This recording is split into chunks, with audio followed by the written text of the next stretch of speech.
একদিন এই পৃথিবী ধ্বংস হয়ে যাবে। মানুষ সহ পৃথিবীর সকল জীবজন্তু, দৈত্য দানব মারা যাবে।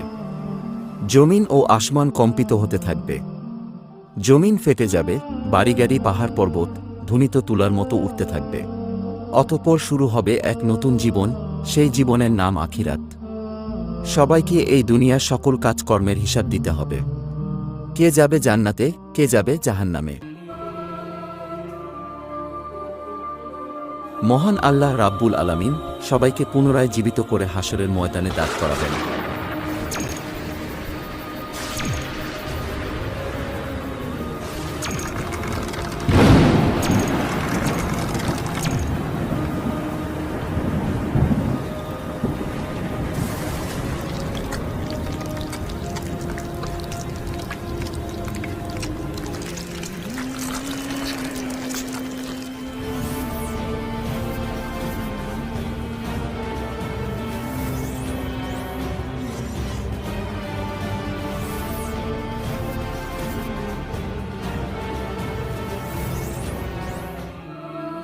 সেদিন প্রত্যেক মানুষকে 5টি প্রশ্ন করা হবে।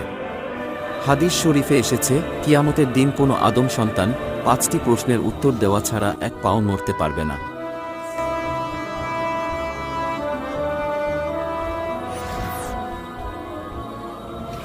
সেদিন তাকে জিজ্ঞাসা করা হবে তার জীবনের লক্ষ্য ও উদ্দেশ্য কী ছিল, এবং তার যৌবনকাল কিভাবে কাটিয়েছে, কিভাবে সে উপার্জন করেছে এবং তা কিভাবে ব্যয় করেছে, তার জ্ঞান বা বিবেক অনুসারে কর্ম করেছে কিনা, আর মহান রবের ইবাদত করেছে কিনা।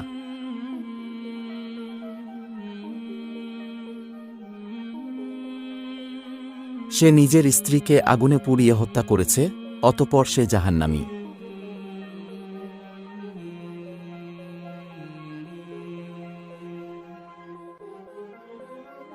অনেক টাকা পয়সা থাকা সত্ত্বেও দান খয়রাত করে নাই, অথচ সেই টাকা দিয়ে নেশা করেছে, অতঃপর সে জাহান্নামী।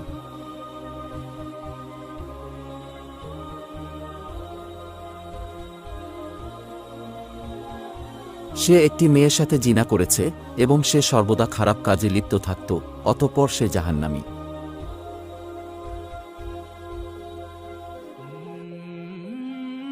নিজের স্বামী থাকা সত্ত্বেও অন্য পুরুষের সাথে জেনায় লিপ্ত হয়েছে, অতঃপর সে জাহান্নামী।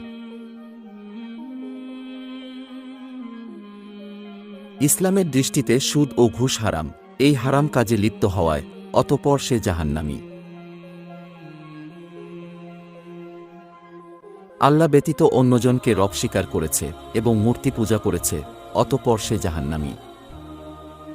যারা তাদের কৃতকর্মের কারণে জাহান্নামে যাবে, তারা অনন্তকালের জন্য জাহান্নামের কঠিন শাস্তি ভোগ করতে থাকবে।